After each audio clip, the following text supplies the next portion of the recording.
Hi, I'm Christina Applegate. And I'm Jamie-Lynn Sigler. And this is Messy.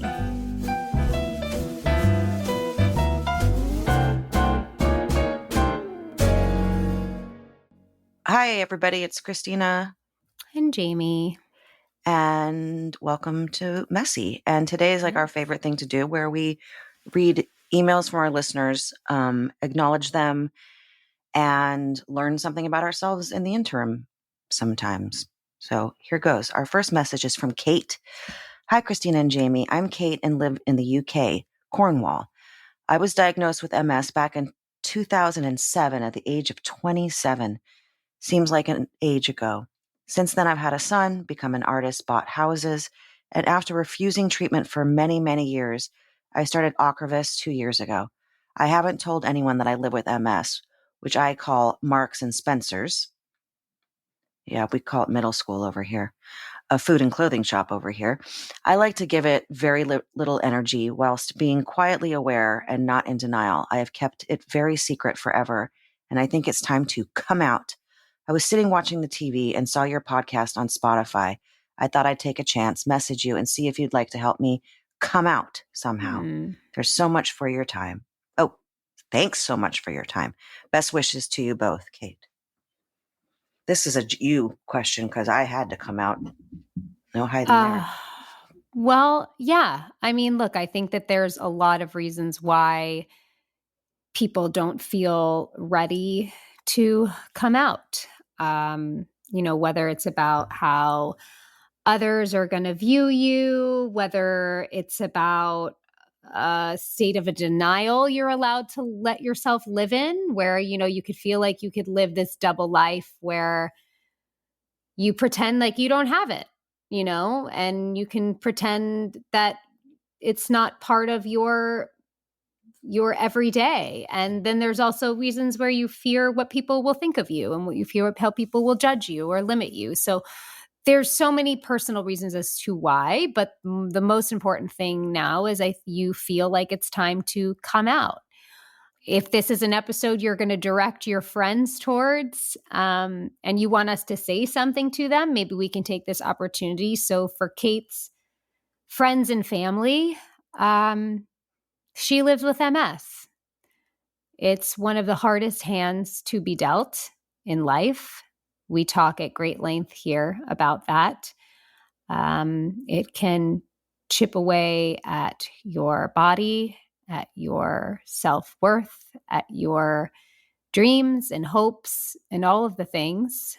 And we ask you, as Kate learns to navigate this in a new way publicly, to be patient with her, to be supportive of her, to not look at her like she's any different. Just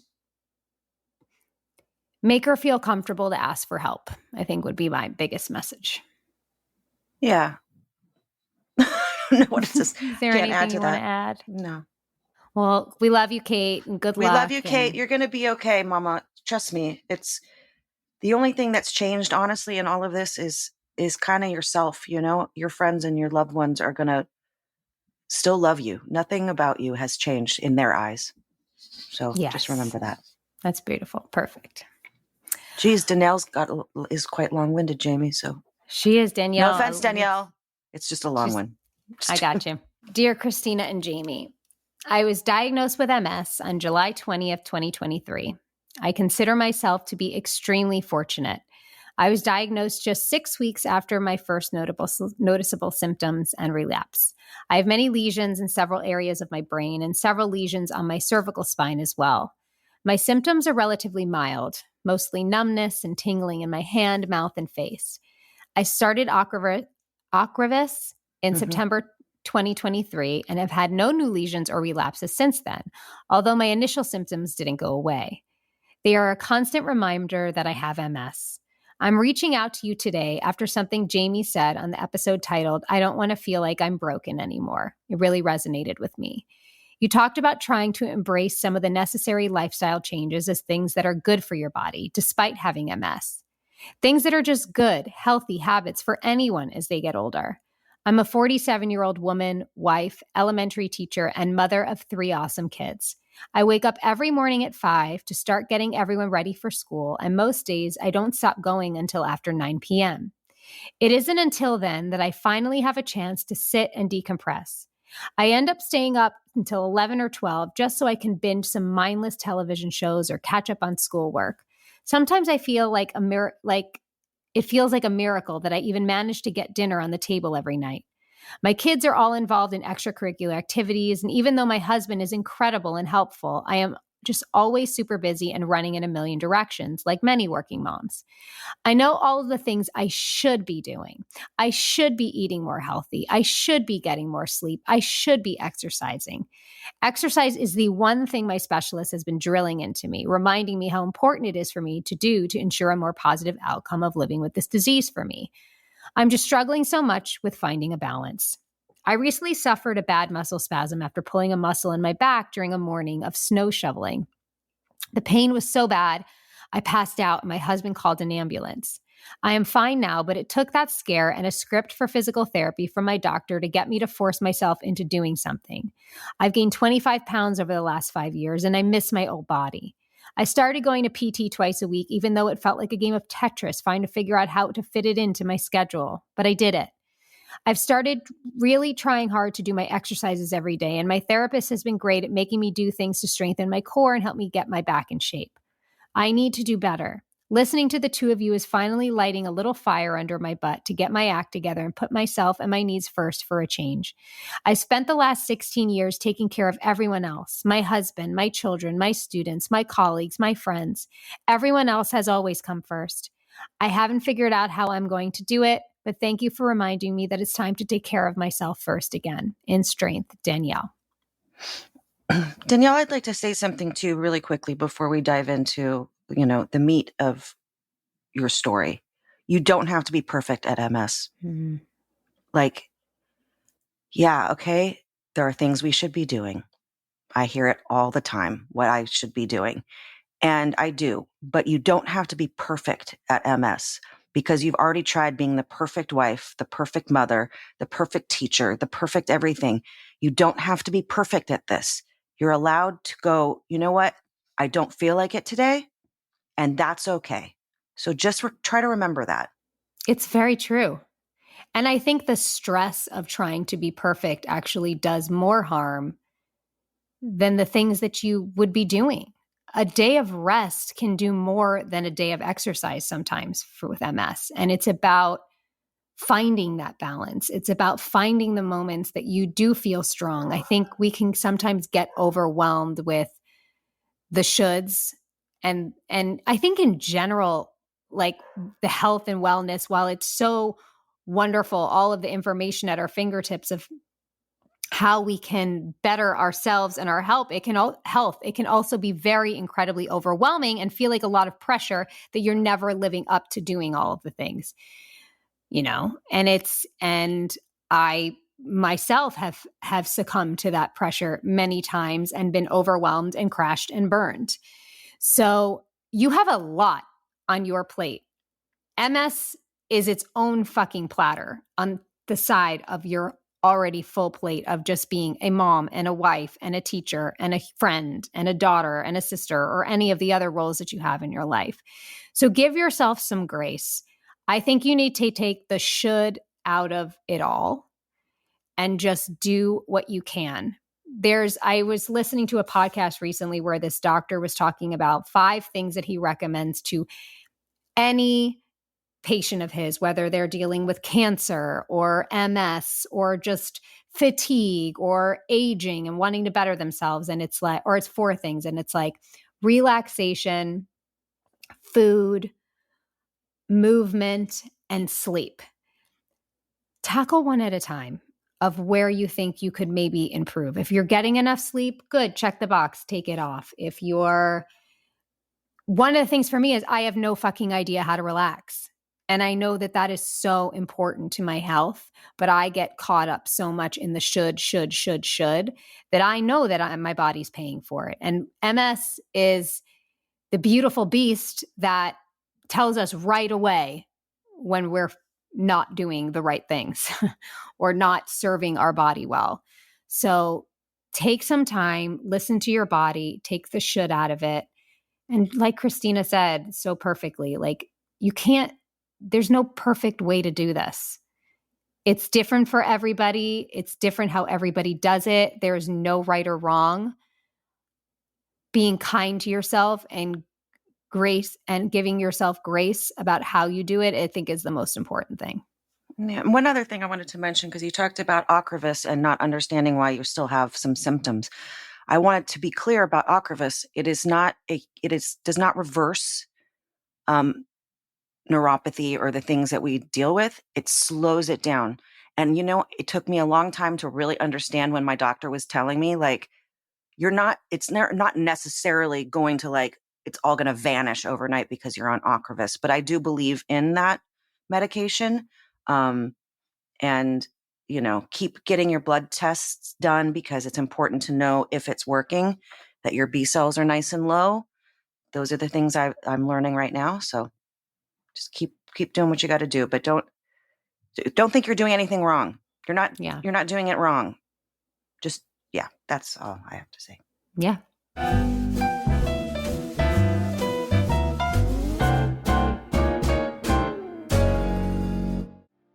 Support for Messy comes from Go Pure.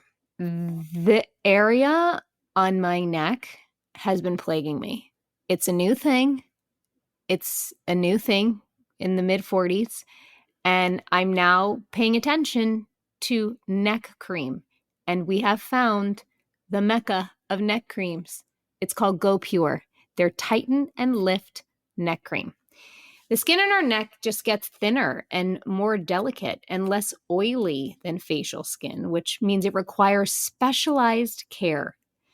GoPure's proprietary firming complex is designed to visibly firm and smooth the skin on your neck and chest in as little as 4 to 8 weeks. I'm 1 week in, so stay tuned, you guys. In a consumer study, 100% of users said that their skin looked more supple, and 97% noticed a firmer appearance. It's dermatologist recommended, it's cruelty-free, paraben-free, sulfate-free, with over 1 million jars sold. This beauty secret is no longer a secret. And GoPure isn't just about transforming skin on the neck. They have a full line of science-backed skin and body care to brighten, hydrate, and restore your glow from head to toe. They have powerful vitamin C serums. They have hydrating retinol moisturizers. And every product is packed with clean, effective ingredients that deliver real results without harsh chemicals or a hefty price. Tighten, lift, and restore elasticity in your neck because your skincare routine shouldn't stop at your jawline. For a limited time, our listeners get 25% off GoPure with code MESSY at checkout. I'm going to ask you a question because my neck is all crepey and weird. Is this going to make my neck not crepey and weird? That's what they say. 100% of their users said their skin looked more supple, and 97% noticed a firmer appearance. Then I love it. Let's go. Just head to gopurebeauty.com, use code MESSY, and you're all set. And after you buy, do us a favor. When they ask where you heard about GoPure, tell them it was from our show. That is 25% off at gopurebeauty.com. Use code MESSY at checkout.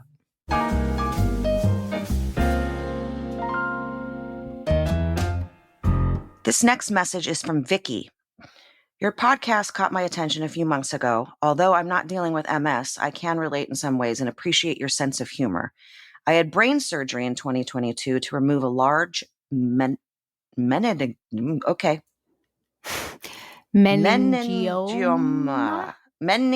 It doesn't sound good. Okay, that's all I'm going to say. After which I couldn't move my left leg or foot and spent 12 days in a rehab hospital learning to walk again. Oh, mama. I'm still recovering. Results don't happen as fast as I'd like. It's frustrating. I get pissed off. The numbness in my foot is always there. And the brain-leg connection, the rotation of your leg that's needed to walk properly, that most people don't even need to think about. I can't run anymore, and I feel like a flailing toddler when I try, but I haven't given up. I may not understand exactly what you're going through, but I can relate to a lot of what I'm hearing. It always helps to know you're not alone. Thank you, from Vicky. Ugh. Mm. I feel you on the leg thing. And I have for sure moments of, I don't want to say resentment, but I don't know what else it could be, where envy, I don't know, jealousy, just when I see people just get up and walk and can talk and can look around and admire their surroundings or enjoy themselves, because I can't actually remember what that's like. It's more than half my life now. I've been dealing with this, where you have to think about every step that you take, and it's hard. It's hard to not be able to navigate the world in a way you knew you could once upon a time. So I just want to acknowledge you and the struggle that you have. I'm so sorry for what you went through. That's really traumatic and scary. And, there's a lot of people out there that are trying to help. There's a lot of people that are trying to invent things to make walking easier and better. And there's neuroplasticity. And, we're in the same boat as you, of like having the hope and having the frustration and 3 steps forward, 4 steps back. But like you said, it just helps to know you're not alone. Yeah, you definitely aren't. And the whole missing who we were, that's a doozy. And I don't know if you do kind of move through that. I don't know. I would love to be accepting and all these things. I'm just not there right now. I'm still in the I miss me. And it was so fast when this came on. I was hiking when I noticed my toes. And then 5 months later, I was in a wheelchair. So it happened so fast. It stripped me of what I used to do in just mere moments. And so I don't know if I'll ever feel okay with that, but yet I still belong to my tennis club. There's like this weird thing of I'm going to play tennis. So who knows? You may run again and you may be able to do all the things that you love, just at a different pace.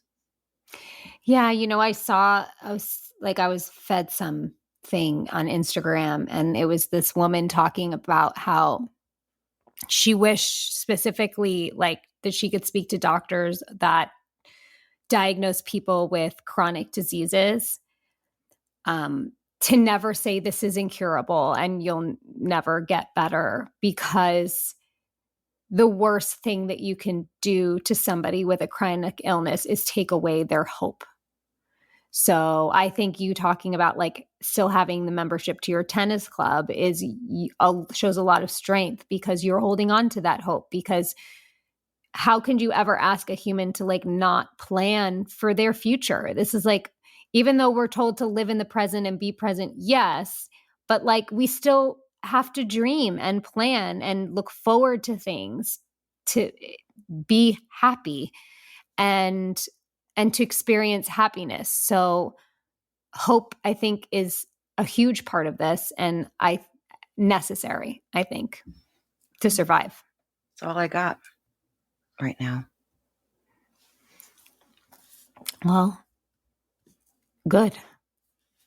You better. All right. This is from Stephanie.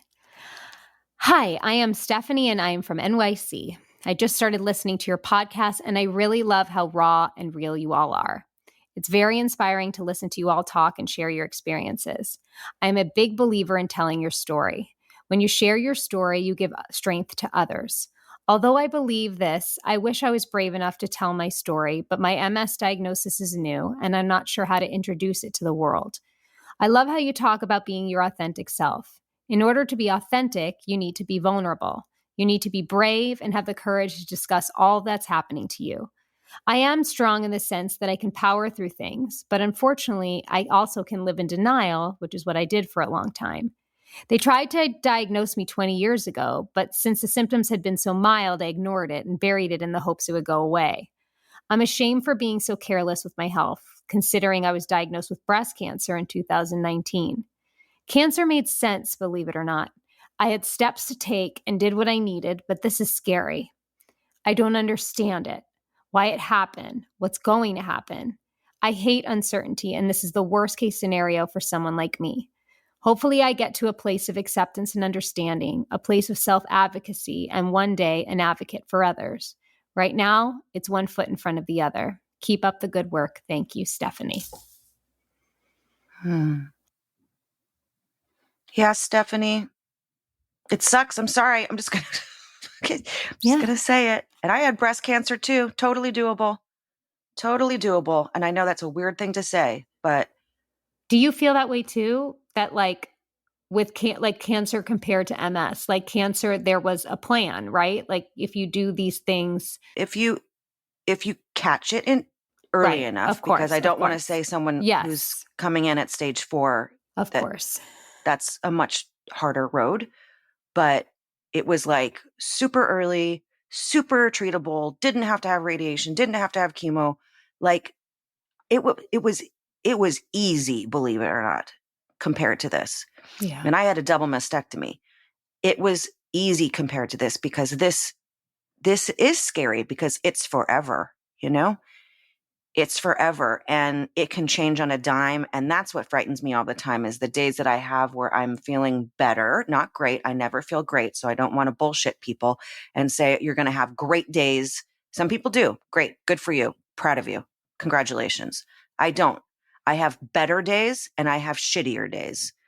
And you don't know what it's going to be when you wake up in the morning. And that's the part of this that is so, you can't control it. Mm-hmm. And that is what bothers me about this is that I can't say, all right, I know that I'm going to have a lumpectomy. That's going to cut the cancer out. Then I found out it was BRCA. Then we did double mastectomy. Like there was an end to this madness, but this feels so endless and so vast and so uncertain that and I'm 3 years in. So I'm so still like, I always talk about, I'm still in my angry stage. So I'm sorry for you. And I also want to like acknowledge, like, I don't think it's so much. Yeah. Yes. Anger is part of it. It's like, I've told you, it's still part of it for me, but like you just said before, it came on very fast. It came on very aggressively. It came in the middle of COVID. It came in at a specific time in your life where you were doing something that you had worked so long for and for a moment for. Like, I don't know how I would have reacted if it had affected me the way that it did you. I had a slow burn and a opportunity to really understand what was happening to my body as it was happening. Do you know what I mean? So I want to take away the you needing to ever explain where you are with your journey, because also, like I've told you, it also took me 20 years to finally allow myself to feel those feelings that I had a right to feel too. But like, it's different for everyone how the disease manifests, but it's also very different for everyone and how it affects your life and the timing of it and the intensity of it. And so comparing is something that needs to like completely be taken off the table when it comes to anything, and in particular a reaction or a way in which you're dealing with something as devastating as MS. Yeah. And the part that you say here, Stephanie, is you say, I don't understand it, why it happened, what's going to happen, etc. So first of all, take the why it happened. That is the unknown. Like, honestly, if they knew really why we get this, and we get people who are 27 years old getting it, we get people who aren't diagnosed until they're in their 50s or 60s.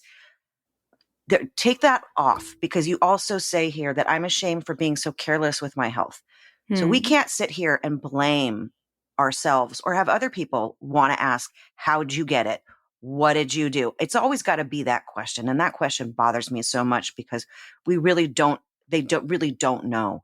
They're coming to terms with certain personality traits, certain, things like hypothyroidism and, Epstein-Barr virus and things like that, which is, so just take that off, because then you're going to constantly be kind of blaming yourself. And you can't look back on your life and go, where could I have done anything differently?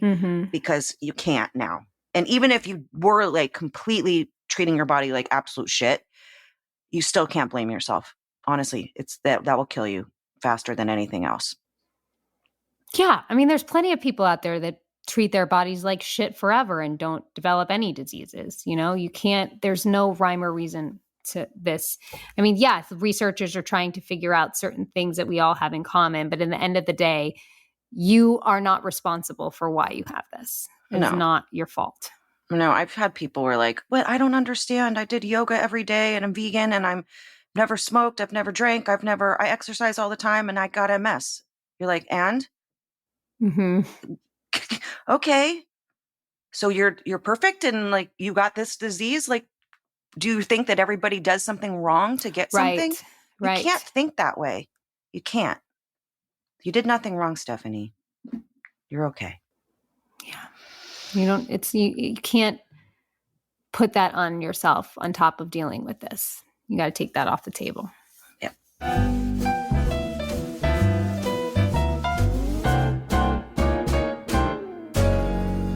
Support for Messy comes from Fatty15.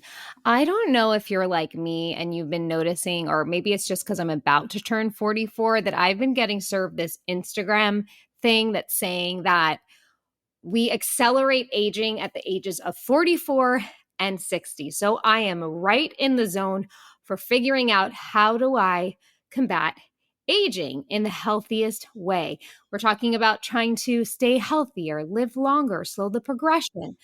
So I'm so excited to share with you guys C15 from Fatty15. It is the first essential fatty acid to be discovered in 90 years. And it is an incredible scientific breakthrough to support our long-term health and wellness. And you guessed it, aging.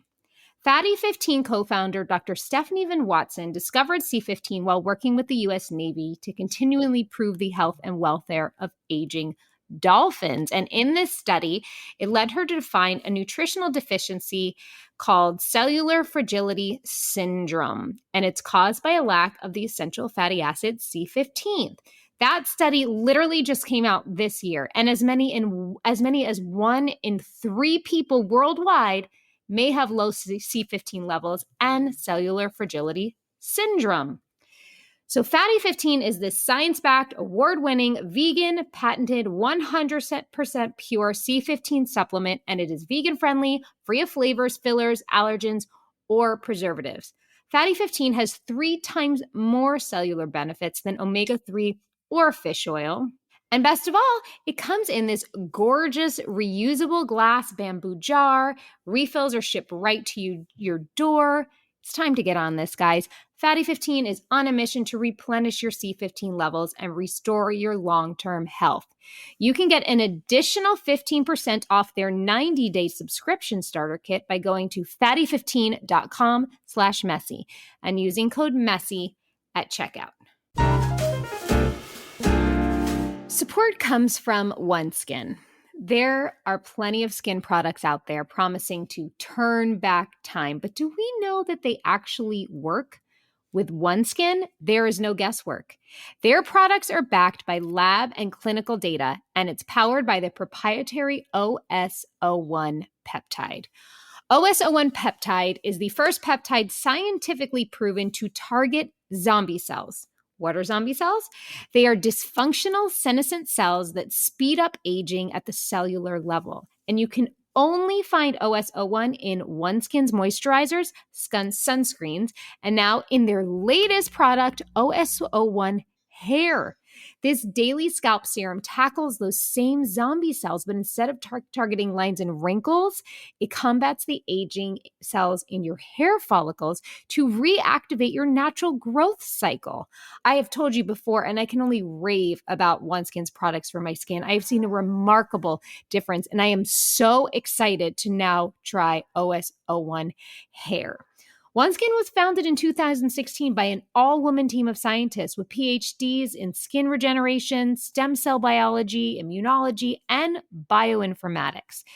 That's who I want to trust with my products. Wouldn't that be the same for you? OneSkin's entire R&D process is run in-house. They strictly adhere to a rigor of their scientific process from start to finish. So get on the board with this, guys. It is founded and led, like I said, by an all-woman team of skin longevity scientists. OneSkin is redefining the aging process with their proprietary OS01 peptide.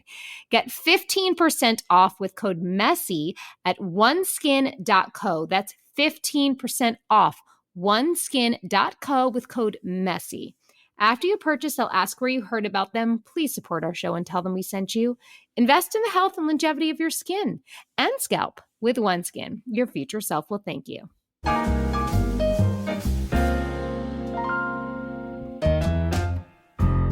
This message is from Tracy Jean. Hello, Christina and Jamie. I love your podcast and often listen to it on my commute to work and end up tearing up on the tube, London public transport. What a way to start the day.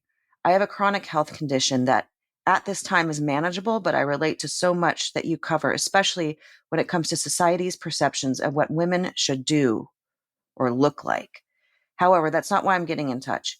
I have a suggestion for a guest for you. Your recent episodes featuring public figures with MS, Chad King, John King. Yes, Tracy Jean, a lot of kings. We've had a lot of kings on here. Yeah.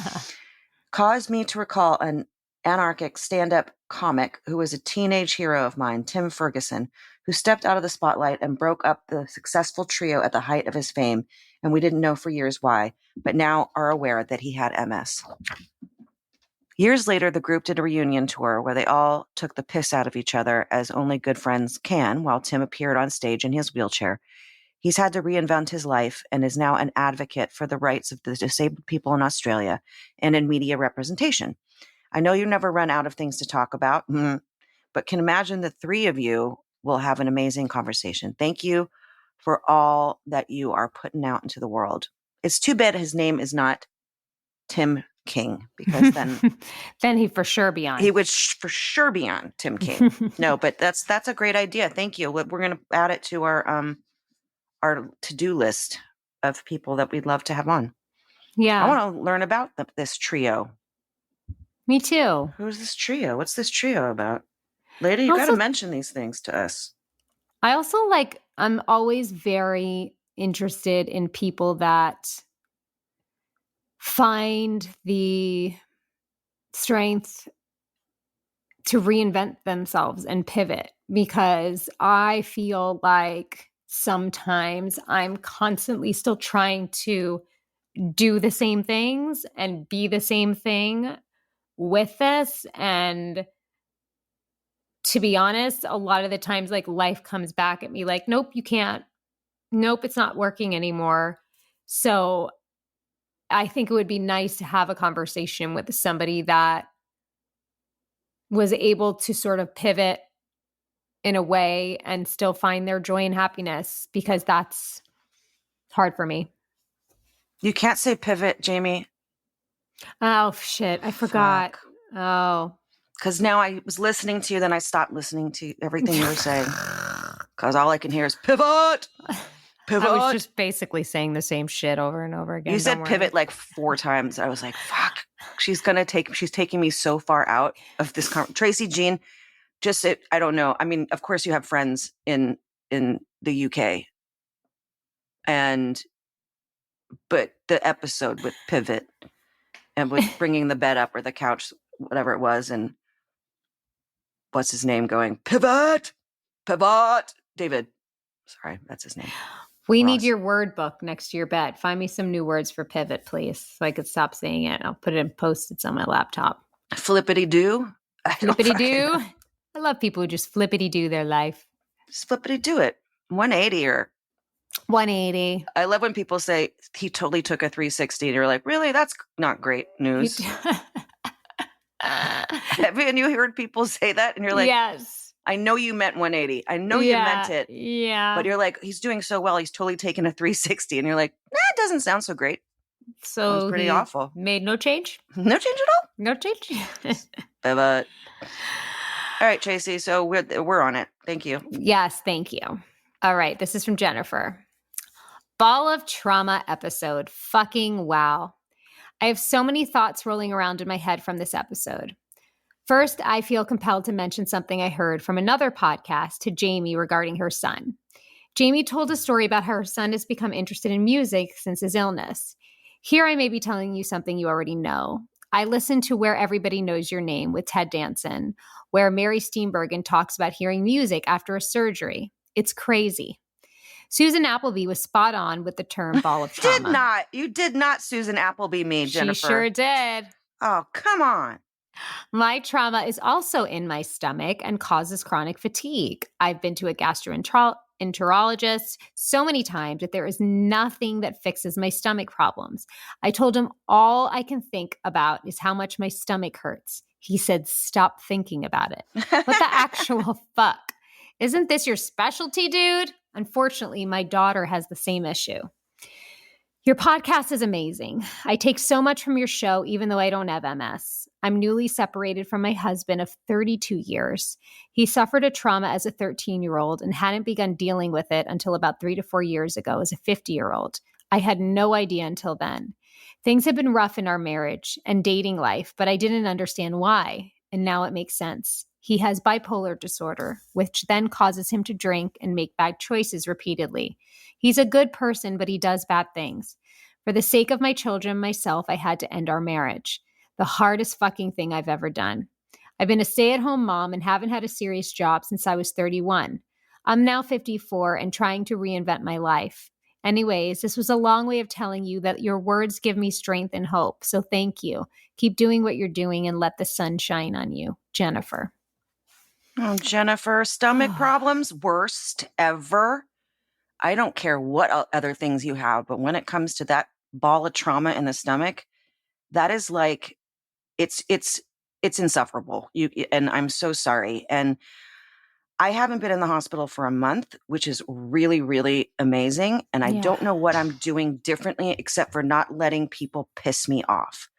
When I was allowing myself to take on the failures of others in this world is when I would get sick. And now I'm not going to say that that's the only reason. I'm sure there is a biological, physiological reason as to why this happens. Cause I don't know if you have the same thing, but like if I have to, I'm going to say it. If I have to take a shit, I get completely sick to my stomach and I have pain. So that's probably not a good thing, but it's been going on for so long and they can't find what the deal is. I think it's a nerve situation. But all of that is so tied in also to stress and emotions and pain and trauma. And it sounds like you have gone through quite your bit of trauma as well. And I'm sorry for your husband because someone who hasn't dealt with something from the time they were 13 to 50, that's a lot of undoing to do. Yeah. Yeah. And it sounds like you have struggled for quite some time. And I think we talk about silent struggles manifesting in the body. So maybe that's why this gastroenterologist, That's it. No one knows it. It's okay. It's so hard. So many gastroenterologist. There we go. Wow. I've been to a lot of them. That was just called a GI doctor. A GI doctor. Can't tell you what the fuck's going on because it's not taught in medical school what's going on. I pray that your ball of trauma softens and gives you a break as you have taken a stand for yourself and your family and trying to heal your world around you, and that it gives you a fucking break. Yeah. Also, I found I put my hands on my ball of trauma a lot when I'm not feeling good. I also have to take Zofran every single day. So Let's just be real, folks, that I'm not being like airy-fairy because I have to do both things. Yeah. I have to do Eastern-y, meditation-y, and Western-y. Okay? There you go. And Alka-Seltzer. Just for some reason love the taste of, but probably shouldn't be drinking it. What does it it's a taste lot like? Tastes like just bubbly goodness. I don't know, like aspirin. Is it which like, I probably shouldn't be taking because it's really bad. Well, it is aspirin. It's acetaminophen or whatever. It's really bad for you. And it is? with some of the medications that I take, it could cause like stomach bleeding. So, yeah. Anywho, so okay, I know I'm a ball of trauma. The whole goddamn thing. I put my hands over it when I'm not feeling good, and I just try to breathe. Because the second I start to like contract it, it gets worse. And that's when the vomiting starts. And that's when I have to end up going to the hospital because I'm in so much pain. So lately, when I start to feel the ball of trauma seize up, as you're thinking that it's like, just your stomach doing something. No, I think it's where we're holding stuff. If I just really try to breathe, it like almost goes away. Anyway, that's my advice. Well, that's great. That's great advice. I think breathing in general is amazing. And Zofran is God's gift to medication, by the way. And don't pussyfoot with those 4 milligrams if you're going to get it. 8 milligram Zofrans. It doesn't make you feel any weird. It just literally is like under the tongue. And all of a sudden you're like, oh. Get right to the good stuff. Get to the good stuff. All right. That's that. You want to read this one? Yeah. Okay. All right. This one is from Lisa. Hi, I listen to your podcast weekly. It's my therapy because I feel I am not alone. You make me laugh, but almost every podcast I cry, wanting my old life back. Although I don't have MS, I do suffer with an autoimmune disease. I can relate so much to Christina, most recently canceling the dentist appointments. Most days I'm unable to walk without a walking stick or cane, and my other symptoms like extreme pain, gotcha girl, fatigue, brain fog, make it hard to live. My question is that I live alone with a 7-year-old pup who I adore. I'm struggling because I have no one in my life that helps me out when I am in despair. I have a small family, 86-year-old mother that is mean and says just go to work and get a life. Oh, cool. Maybe I should pay her a visit. Lisa. I have a sister that does not help due to a controlling husband. And very few friends that would help me. I need suggestions on how to find friends or people that want to help. I'm very scared for my future. I'm only 56 years old, and the thought of having to go into a nursing home scares me to death. Plus, I would never abandon my dog. No, and you shouldn't. I'm not able to work and have applied for Social Security disability, which can take years for approval if I get approved. I do not have extra money to pay someone to help. Any suggestions, Lisa? The first thing that comes to my mind is get on a group chat with other people with autoimmune diseases in your area.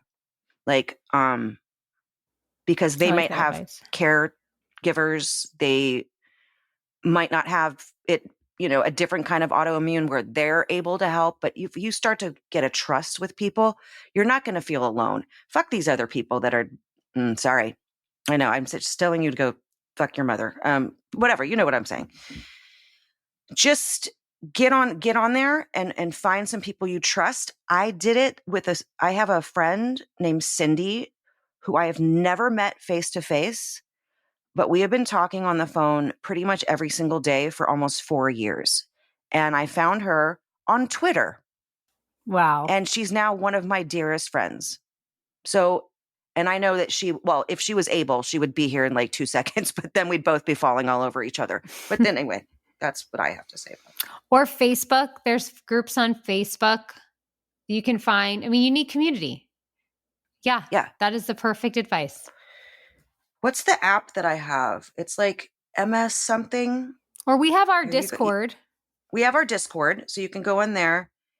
I have one. It's literally an app for people with MS to like talk to each other.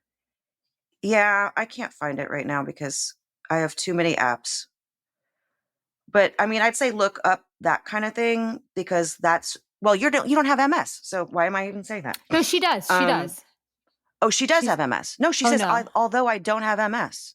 Oh, yeah. That's okay. You still have... She has an autoimmune disease. There's still a lot of people on there that are just like, they have POTS or they have, Hashimoto's or Lyme disease, like all of these things that present messy. They present messy. Oh, I can't find it, but it's Our something. Discord's on messythepodcast.com. At the bottom of the page, it'll say join our Discord channel. We have a very strong and wonderful community here. And I mean, yeah, it's not MS specific. It's, these people are going to be your allies in this. Yeah, and you can I'm so ask like, hey, sorry. does anyone have anyone? I'm in this area. Don't get Right. out your address or your phone number. I'm in this area. Does anyone know of anyone who does, companion stuff? Or you might just meet a bunch of really cool friends and you're not going to feel so alone. Yeah, I think you need that more than anything. Yeah. I'm sorry, Lisa. I'm sorry, Lisa. Everyone sucks. Seriously. Preach. Mm-hmm.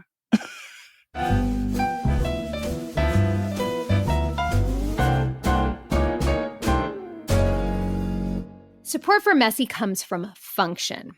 Function is an all-in-one health platform that starts with over 100 advanced lab tests covering your entire body: heart, hormones, liver, kidneys, thyroid, autoimmunity, cancer signals, toxins, nutrients, and more. I have gone to many different specialists to test for all of these different things, and that has cost a lot of money. When you work with Function, it is very cost efficient because you're getting to get all of these tests for $4.99 annually. The membership includes the cost of the 100 plus lab tests with their nationwide lab partner, and there are over 2,000 locations nationwide, making it accessible to a wider audience. And compared to the traditional healthcare costs, that could reach up to, like I was talking about, $15,000 for these exact tests. What kind of tests are you talking about? I'm talking about the ones that go beyond traditional healthcare. We're talking about 19 biomarkers that go 5% deeper, giving a comprehensive view that allows you to catch potential issues early and take proactive action.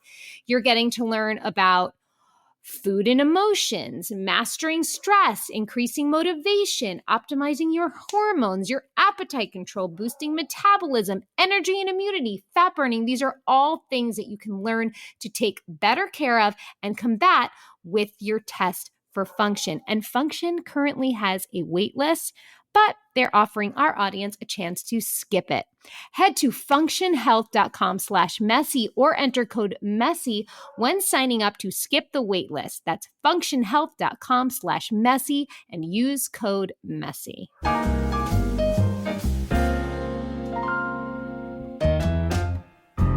This is Joe. I want to start by saying that one of my biggest fangirling moments ever was when Christina shouted, "Grief retreat," and "dead to me." I had a new level of love for you since that moment.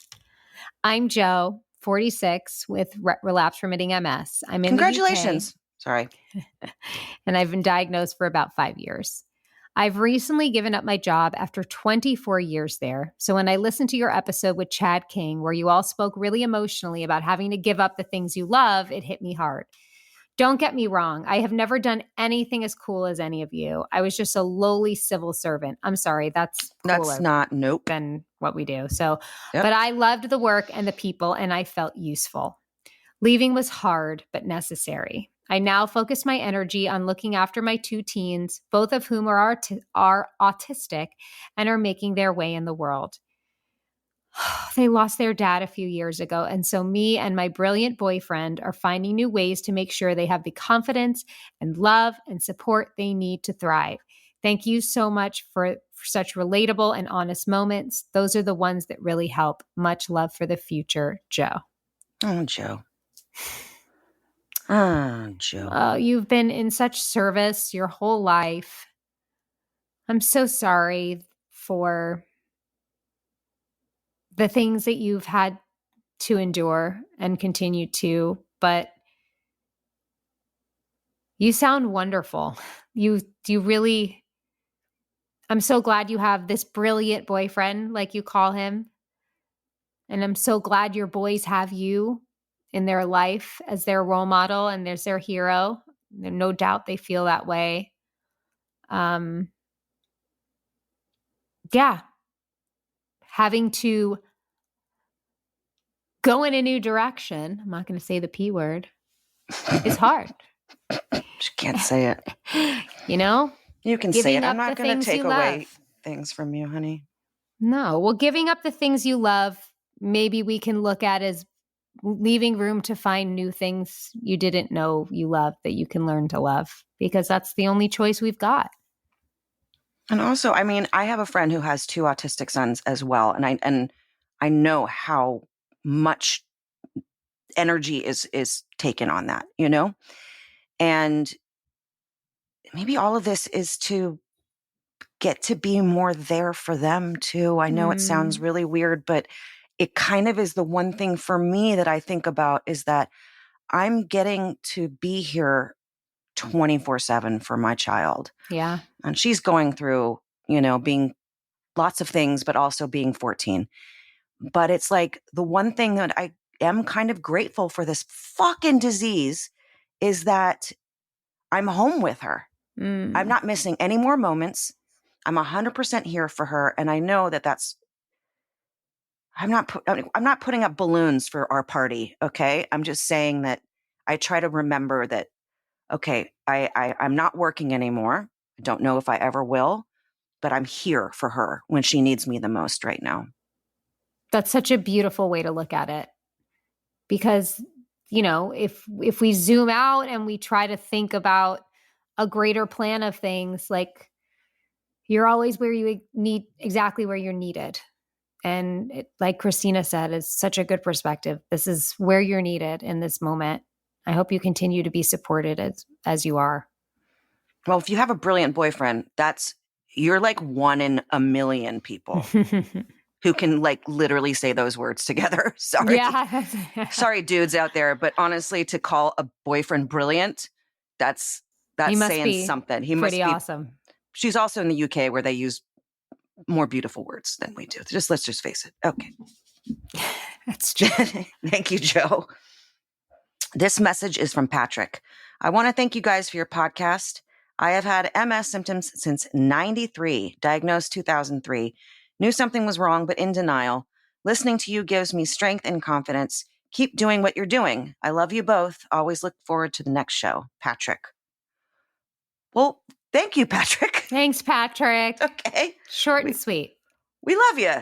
Thank you for listening. And, it's a good podcast for people who don't even have MS, because we have pretty cool guests as well. So, hey, like cool people that are funny people that don't have MS. Yeah. Tell your friends. Read all about it. All right. I'm going to read our last one. It's from Annie. Dear Christina and Jamie, in December 2014, I was a single mom raising 2 young daughters and teaching high school AP English.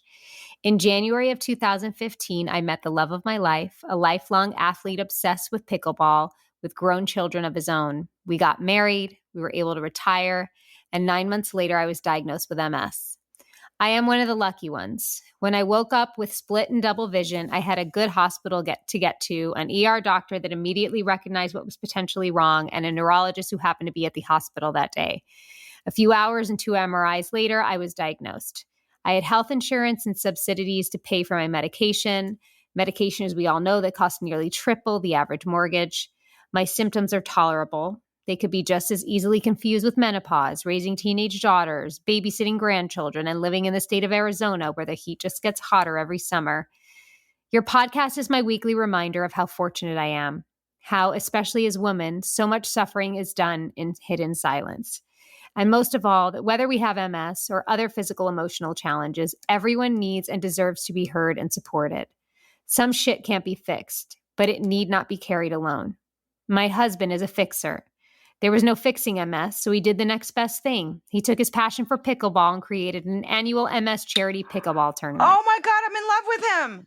Sorry. This year's tournament is this weekend, March 14th through the 16th in Surprise, Arizona. We have nearly 400 players, an amazing raffle and silent auction items, including a diamond necklace, a coveted paddle package donated by Proton, the hottest paddle company in pro pickleball right now, a prime baseball package provided by Luis Gonzalez, a local resident and friend, and all net proceeds. Last year we raised $25,000, go to Arizona chapter of the Multiple Sclerosis Society.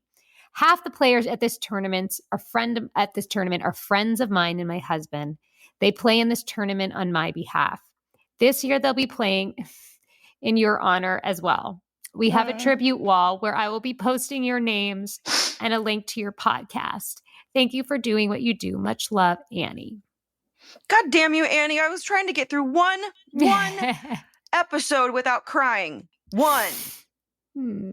That touches our heart so much. I hope people show up. Yeah. And I also I just so believe in collective energy and prayer. And I think I got emotional, the thought of you guys putting our names up there and this podcast. Cause I could already feel the love coming at us, there's a power in that, and it gets received in ways. And this whole podcast is such a reciprocal event of giving and receiving and of love and support. And so thank you. You're an amazing husband. Thank you for everybody that wrote into us and listens to us.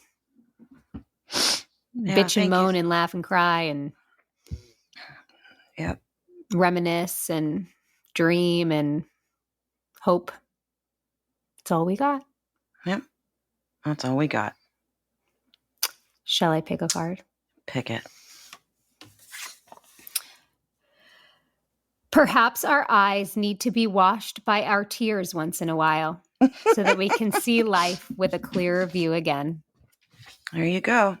I guess I was trying to suck it all down for this whole episode, but no need. You get a clear view. Wash those eyes, baby. Thank you. Love you. Love you. And so it is. So it is.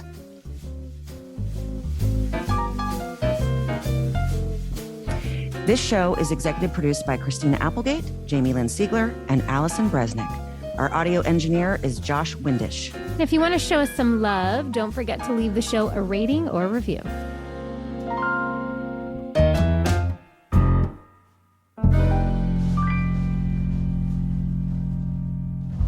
Hi, it's Jamie. Thanks for listening. I just want to let you know I am a paid spokesperson for Novartis, but this podcast is independent from my collaboration with Novartis.